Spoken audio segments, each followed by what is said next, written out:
10 बजे से लेकर 11 बजे के बीच में उपस्थित हूँ आप सबके सामने। आज बहुत दिन के बाद उपस्थित हूँ,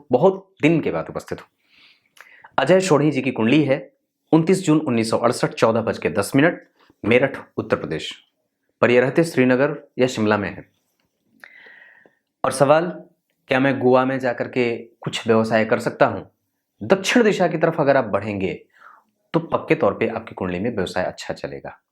पर अभी वर्तमान में मैं जहां तक देख रहा हूं, बदलने की स्थिति नहीं है। अगर बदलाव कुछ करना होगा तो 2024 में बदल लीजिएगा, मई में 2024 के, अभी नहीं। आपकी कुंडली तुला लग्न की व्यवसायिक कुंडली, खुद का व्यवसाय चंद्रमा कराते देखे जा रहे हैं। जब तक व्यक्ति खुद का व्यवसाय ना करे तब तक उसको चैन ना आए। लकड़ियों का कारोबार आप करते हैं क्योंकि मंगल और सूर्य दोनों एक साथ बैठे हैं।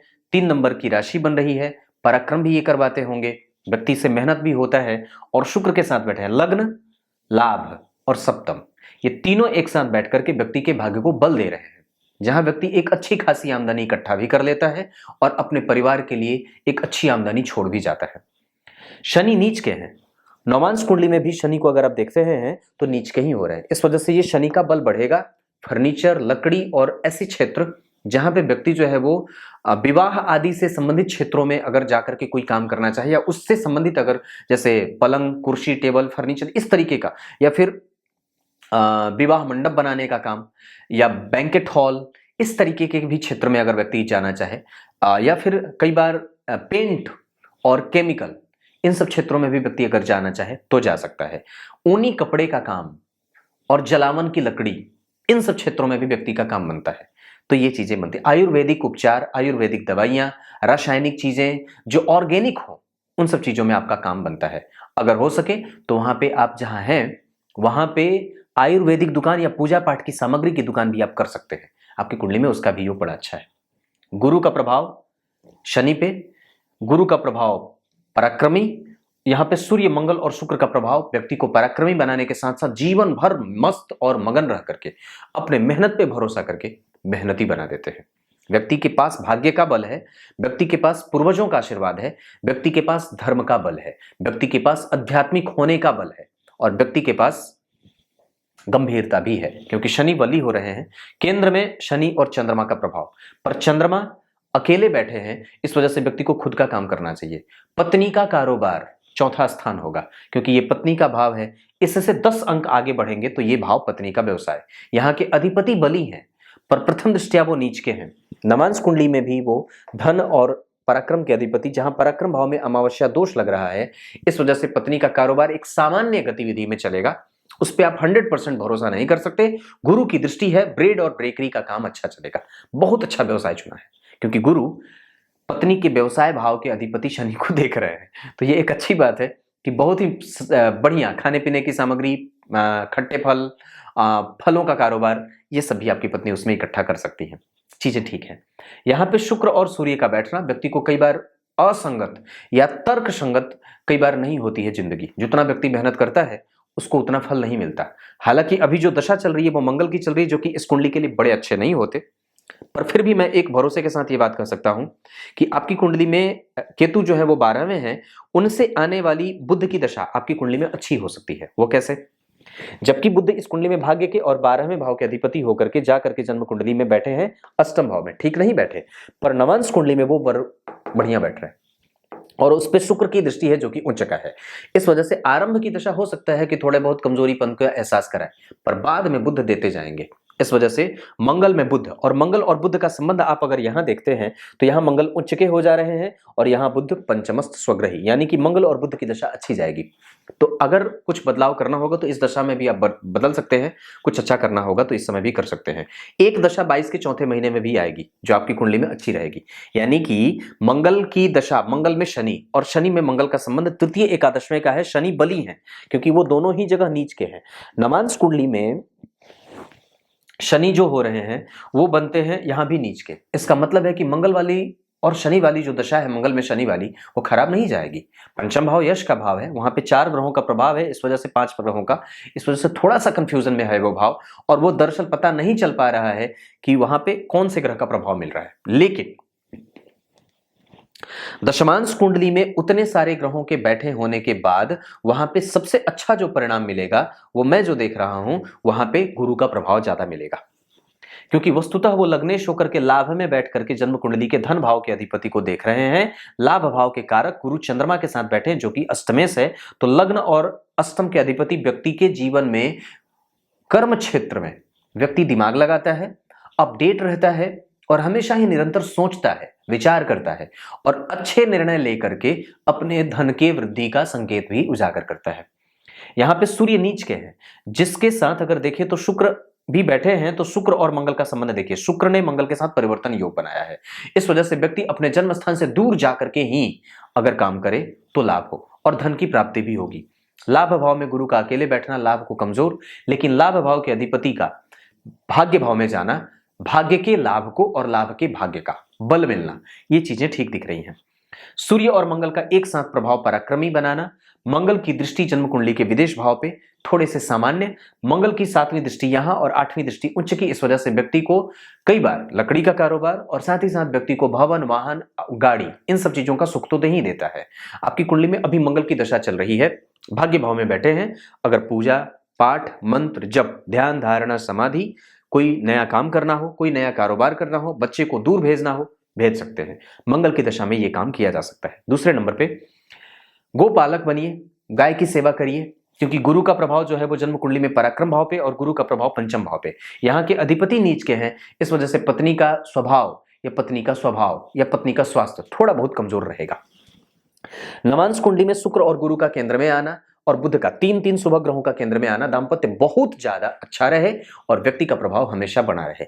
और गुरु यहाँ पे 3 नंबर की राशि में बैठ करके उच्चस्थ उच्चाभिलाषी हो रहे हैं, बुध यहाँ पे स्वग्रही, शुक्र उच्च के, मंगल उच्च के और सूर्य और चंद्रमा पराक्रम थोड़ा कमजोर, इस वजह से पत्नी जो है वो रगड़ती रहेंगी, उनका काम थोड़ा धीरे धीरे साथ चलता रहेगा। नवांश कुंडली में के बाद दशमांश कुंडली में लग्न के अधिपति लाभ में बैठ करके 5वीं दृष्टि से यहां देख रहे हैं, यहां भी गुरु एकादश में, यहां गुरु जो है वो जन्म कुंडली में लाभ को देख रहे हैं। लाभ हमेशा है और जो चाहते हैं आप वो अवश्य मिलेगा पक्के तौर पे। इस कुंडली में मंगल और शुक्र अस्त है, इस वजह से कई बार मशक्कत करनी पड़ती है, घर से दूर जाना पड़ता है, मेहनत ज्यादा करनी पड़ती है, इस कारण से आप थोड़े लेट से ग्रोथ किए होंगे या जीवन जो है वो थोड़ा देर से चला है पटरी पे। मशक्कत आरंभ में क्यों? क्योंकि चंद्रमा जन्म कुंडली में जो बैठे हैं वो आश्लेष के बैठे हैं। इस आधार पर बुध जो बनते हैं वो कुंडली में 12वें भाव में उनकी राशि बन गई और वो बैठे कहां हैं? जन्म कुंडली में अष्टम में। तो विपरीत परिस्थिति का ही निर्माण चंद्रमा करते रहे। भाग्य तो बड़े अच्छे समय पे उदय हो गया, इस वजह से व्यक्ति सही टाइम पे बाहर निकल गया, लेकिन फिर भी वहां पे मशक्कत भी करनी पड़ी और बहुत बुरे दिन का देखना भी बनता रहा।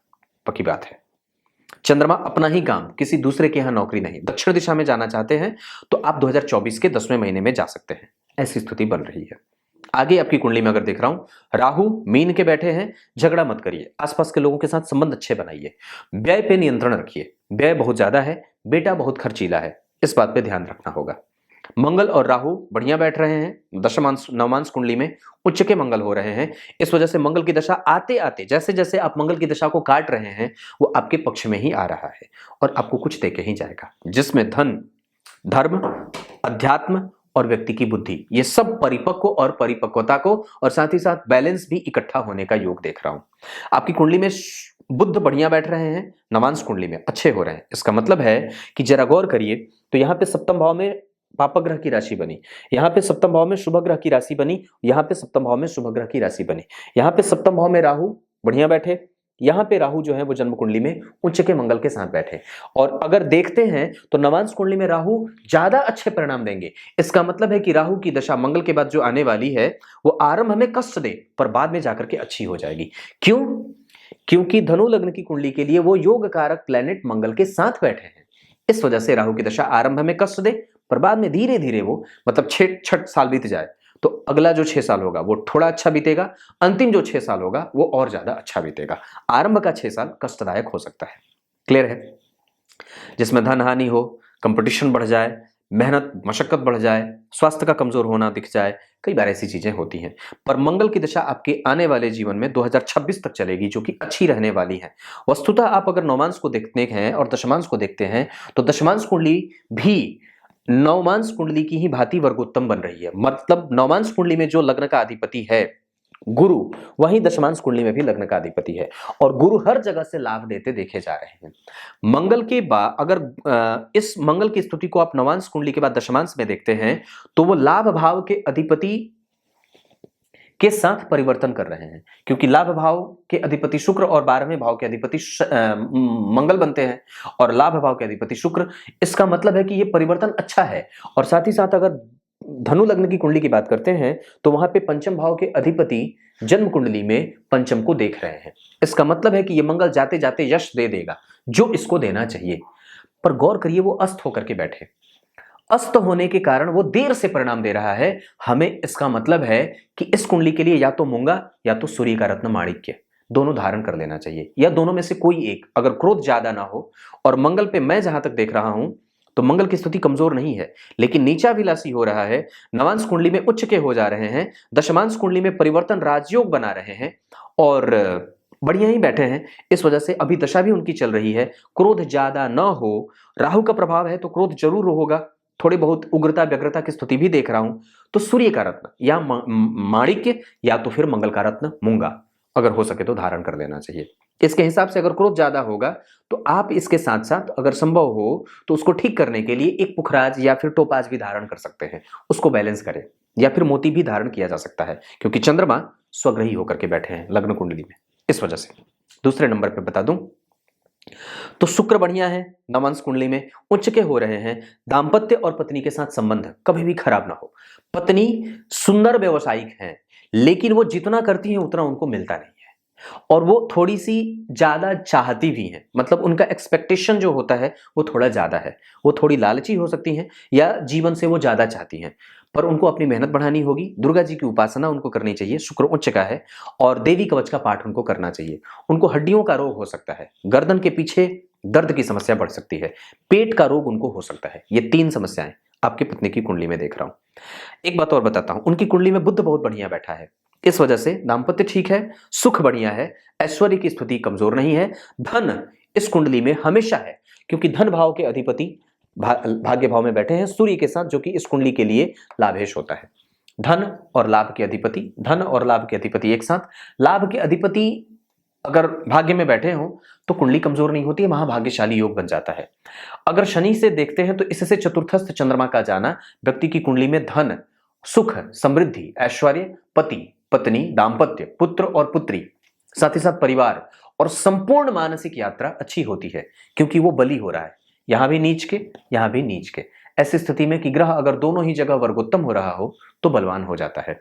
गुरु की दृष्टि यहां यहां लाभकारी, यहां के लिए और भी ज्यादा, मतलब पत्नी को व्यापार में थोड़े बहुत दिनों के बाद एक अच्छाई देखते बन रही है। वो हो सकता है कि गुरु के अंतर प्रत्यंतर में हो जाए। अब आगे बढ़ता हूं। आपकी कुंडली में अगर टोटल तरीके से देखूं तो सबसे बढ़िया जो ग्रह बैठा है उसके आधार पर शुक्र बैठे हैं। इसका मतलब है कि व्यक्ति के अंदर ऐश्वर्य और व्यक्ति के अंदर जो है वो सामर्थ्य शक्ति या व्यक्ति का अनुभव कमजोर नहीं है। आत्मबल कमजोर है, लक्ष्मी आती देर से है, मेहनत ज्यादा करना पड़ता है और व्यक्ति का आत्मबल कई बार चूर चूर हो जाता है, इसको ठीक करना होगा। गुरु या गुरु का प्रभाव यह व्यक्ति के धन के व्यय होने की स्थिति कई बार गलत जगह पे जा रही है। व्यय को कंट्रोल करिए, सही जगह पे धन का निर्गमन करिए। लक्ष्मी आती कम है पर जाती ज्यादा है, इस वजह से किसी मंदिर को धोने का काम उठा लीजिए। एकादशी का व्रत और गुरुवार को कम से कम अपने घर में गाय के गोबर का चौका बना करके और उस पे गणेश जी की या ठाकुर जी की मूर्ति या अगर तस्वीर हो तो रख के सत्यनारायण भगवान की कथा या अगर हो सके तो एकादशी का व्रत जरूर शुरू कर देना चाहिए। विष्णु जी की मूर्ति अगर हो घर में तो पंचामृत से स्नान एकादशी और पूर्णिमा शुक्ल पक्ष के जरूर कर लेना चाहिए। आसपास गाय अगर हो तो गौशाला जाया करिए और गाय की सेवा जरूर कर दिया करिए। बेवजह यूं ही अगर गाय की सेवा कर लेंगे तो आपकी कुंडली में गुरु का प्रभाव बढ़ जाएगा। गुरु और सूर्य कमजोर हो रहे हैं, इस वजह से मंत्र जप के पीछे भागिए। अपने अंदर मंत्रों के जागृति, विष्णु पुराण का पाठ, कम से कम विष्णु सहस्त्रनाम का पाठ कम से कम सुन लेना चाहिए या विष्णु पुराण अगर हो सके तो उसको पढ़ना चाहिए। अगर ना हो सके ये भी तो दिन की शुरुआत में गीता जी के 18वें अध्याय का अध्ययन जरूर करना चाहिए। अगर यह भी संभव ना हो तो शुक्रवार को देवी कवच का पाठ अवश्य कर लेना चाहिए। ये इतनी सारी चीजें हैं, अब क्या बताऊं। दक्षिण दिशा आपके लिए ठीक है, दाम्पत्य कभी भी खराब नहीं है। एक बात और बताता हूं, आपकी कुंडली में बुद्धिमान आप हैं, चंचल आप हैं, चपल भी आप हैं और चतुर भी हैं। ये सारी चीजें आपकी कुंडली में बन रही हैं। पर बुध और चंद्रमा का संबंध तृतीय एकादशवां है। आपके निर्णय गलत नहीं होते, आपका निर्णय पक्ष ठीक है। इस वजह से घर परिवार के लोगों को कह के रखिए कि जब भी कोई निर्णय लेना हो मुझसे जरूर पूछे। मुझसे नहीं, आपसे। ये मैं आपके लिए बोल रहा हूं, मुझसे नहीं, आपसे। क्योंकि आप कभी भी निर्णय गलत नहीं लेते और आपके निर्णय अकाट्य सत्य होते हैं और शुद्ध भी होते हैं। आपकी कुंडली में शुक्ल पक्ष के चतुर्थी के चंद्रमा है। इस वजह से वो चंद्रमा जो है वो भटक सा रहा है और कारण है कि वो पापक हो रहा है। उसके ऊपर गुरु का कोई प्रभाव नहीं है, हालांकि लगा उसको शुभकर्त्री है, लेकिन फिर भी गुरु अकेले बैठ रहे हैं और शुक्र अस्त है, मंगल अस्त है। इस कारण से कई बार लग्नेश का प्रभाव कमजोर हो जाता है। मंगल और शुक्र को सूर्य ने अस्त किया है। इस कारण से व्यक्ति का स्वास्थ्य और व्यक्ति के पराक्रम का प्रभाव या व्यक्ति का जो इम्यून होता है, या फिर ये कह सकते हैं कि व्यक्ति के अंदर जो मेहनत करने के बाद तुरंत ही प्राप्त करने के जो प्रभाव हैं वो ठीक नहीं होते, या फिर ये कह सकते हैं कि जितना वो करता है उतना उसको मिलता नहीं है। लेकिन अंत बड़ा अच्छा है। ऐसा इसलिए क्योंकि नवांश कुंडली में शुभ ग्रह का नवांश दशमांश बनना, दशम स्थान के अधिपति का लाभ में जाना, अष्टम स्थान के अधिपति का लाभ में जाना, सारे ग्रह लाभ में इकट्ठा होकर के गुरु का प्रभाव वहां सबसे ज्यादा अच्छा है, चंद्रमा का प्रभाव दूसरे नंबर पे अच्छा होगा, शुक्र और मंगल का प्रभाव तीसरे और चौथे नंबर पे होगा क्रमशः। ये स्थिति बनती है। लाभ भाव के अधिपति नीचस्थ, और यहां पे आपके लाभ को भाग्य भाव के अधिपति नीचस्थ लाभ में। ऐसी स्थिति में कि अगर आप सूर्य को यहां देखते हैं तो त्रिकोण में यहां सूर्य बैठ रहे हैं पराक्रम में, अमावस्या दोष चंद्रमा को लग गया। इस वजह से पत्नी का स्वास्थ्य या मन प्रभावित या दूषित होता रहे। नवांश के बाद दशमांश कुंडली में सूर्य नीच के, इस कारण से लक्ष्मी की स्थिति कमजोर हो रही है। यहां पे वो शत्रु के घर में बैठ रहे थे ना, यहां पे वो ठीक नहीं बैठे शत्रु के घर में, यहां भी वो ठीक नहीं बैठे, नीच के हो गए। इस कारण से आपकी कुंडली में सूर्य की स्थिति भी कमजोर हो रही है। तो पहले तो सूर्य कमजोर, दूसरे नंबर पे मंगल और तीसरे नंबर पे शुक्र, यानी कि तीनों ही एक के बाद एक कमजोर। इस कारण से व्यक्ति के पास ऊर्जा, व्यक्ति के पास बल, व्यक्ति के पास तकनीक, व्यक्ति के पास जो साहस है वो थोड़ा कम है, पर व्यक्ति के पास अनुभव बहुत बढ़िया है, क्योंकि गुरु ने शनि को देखा है। इस कारण से व्यक्ति जो होता है वो सरकार को समझता है, रणनीति को समझता है, सरकार की योजनाओं को समझता है, सरकार से सब्सिडी ले सकता है, सरकार से लाभ प्राप्त कर सकता है। व्यक्ति को पद नहीं चाहिए, प्रतिष्ठा बहुत जरूरी है। उसको प्रतिष्ठा की आवश्यकता है और पद की आवश्यकता नहीं है। जो व्यक्ति जो कहना चाहता है समाज को अगर कह दे, आसपास के लोग उसको मान जाते हैं। व्यक्ति समाज में प्रतिष्ठित होता है और प्रभाव से संपन्न होता है।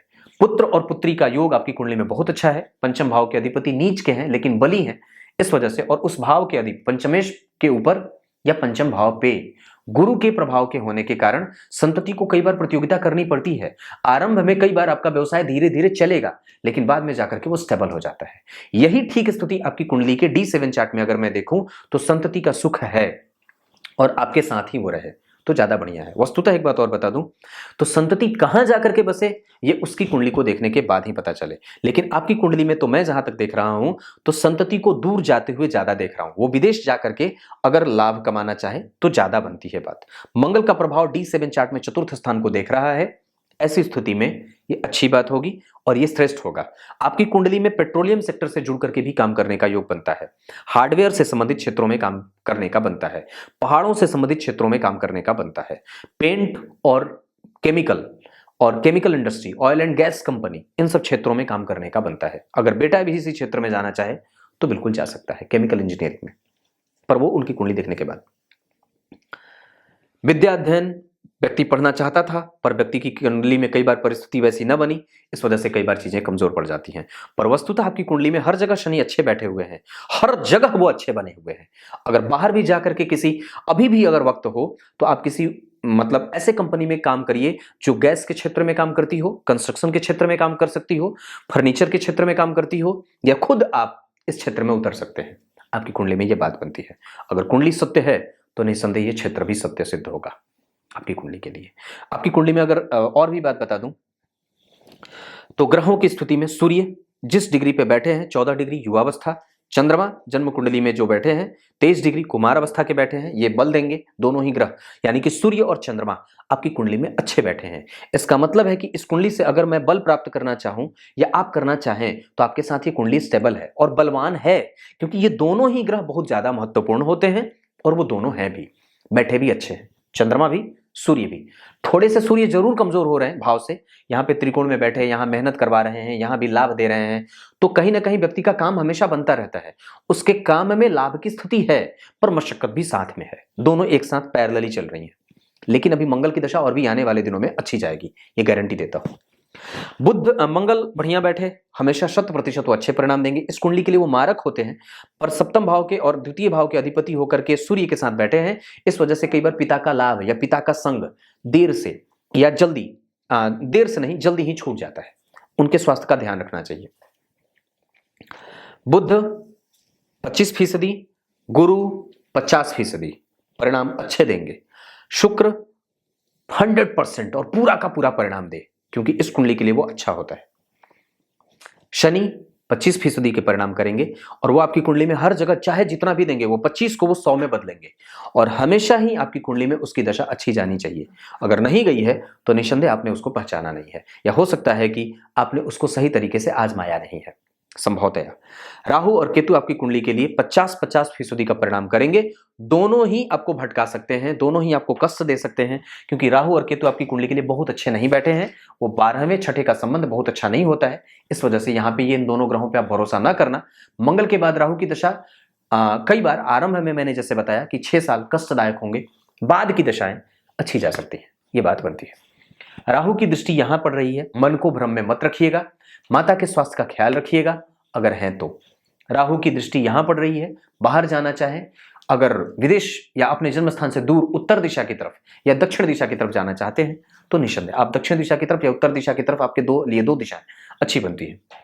चंद्रमा और सूर्य आपकी कुंडली में अच्छे बने हैं, इस वजह से ये कुंडली स्टेबल है, मजबूत है। चंद्रमा, मंगल और शनि इस कुंडली में तीनों ही ग्रह निर्णायक सिद्ध हो रहे हैं। इसका मतलब यह है कि हम अगर कोई भी काम करना चाहें तो हमें इन दशाओं को देख लेना चाहिए। अगर हम कोई भी काम करना चाहें, अगर नक्षत्र में देखते हैं तो आप आश्लेषा नक्षत्र में कोई भी काम ना करना, किसी को दान देना हो, कोई यज्ञ आदि क्रिया करनी हो तो इस नक्षत्र में शुरू ना करिए। पर आपके लिए सबसे अच्छी दशा चित्रा हो सकती है, मृगशिरा हो सकता है, रेवती रोहिणी हो सकती है, अनुराधा हो सकता है, पूर्वा भाद्रपद, पूर्वा फाल्गुनी, पूर्वा षाढ़ा, इनसे बचना चाहिए। उत्तरा फाल्गुनी, उत्तरा भाद्रपद और उत्तराषाढ़ा, इनमें आप कर सकते हैं। अनुराधा, पुष्य, पुनर्वसु, ये कुछ अच्छे नक्षत्र हैं जिसमें आप काम शुरू कर सकते हैं। कोई भी काम करना हो, गुरुवार का दिन आपके लिए अच्छा रहे और शुक्रवार का दिन अच्छा रहे, ये दोनों बार आपके लिए अच्छे होंगे। शनिवार को भी आप कर सकते हैं, ऐसी कोई बात नहीं है, क्योंकि शनि भी ठीक बन रहा है। ये आपकी कुंडली है। अब क्या बताऊं, क्या पूछना चाहते थे? तब तक के लिए बहुत बहुत नमस्कार।